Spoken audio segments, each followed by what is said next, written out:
তদ্বিদ্ধি প্রণিপাতে না না, আমি দীক্ষা নিয়ে নিই, তারপরে আর কিছু করছো। বহুপাত আপনার থেকে আমি দীক্ষা নিয়েছি। হ্যাঁ, তারপরে তুমি কি করছো?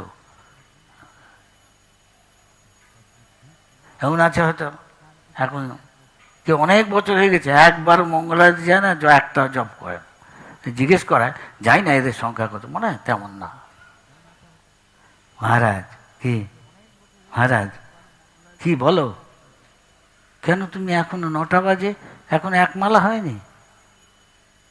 তোমার এসব তো দীক্ষার মানে কি? তাহলে দীক্ষার সিরিয়াস ব্যাপার।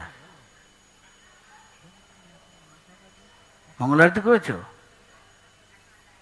তোমার স্ত্রী ও কাজ করে না ঘরের কাজ করে? না, ঘরের সেবা করে, এখন চাকরি করে না। ও কি বা, তুমি কমালা করেছো, মঙ্গলারতি কিছু বলে না, বোঝা গেল কিছু করে না। কালকে আর কদিন আগে, 2 সপ্তাহ আগে, কদিন থেকে এরকম জানা গেল? প্রথম থেকেই দীক্ষা নেওয়ার পর থেকেই কিছু করে না। অথচ তোমার ছেলে মেয়ে আছে, কিচ্ছু না, কম বয়স। অনেকক্ষণ পরে সে বলছে, মহারাজ কি বলো না, খালি মহারাজ মহারাজ, আমরা ঠিক করেছি এই জন্মে ভগবানের কাছে যাবো না তো। ভাব,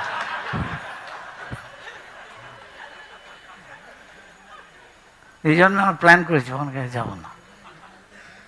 তুমি দীক্ষা নিয়েছো কেন? অন্য বন্ধুরা বলছে, মহারাজ কখনো যাবে না, ও খালি চায় সাধুদের সেবা করো, ওতে আমি যা ফল পাই। খবরদারুর কাছে খেতে যাবেন না।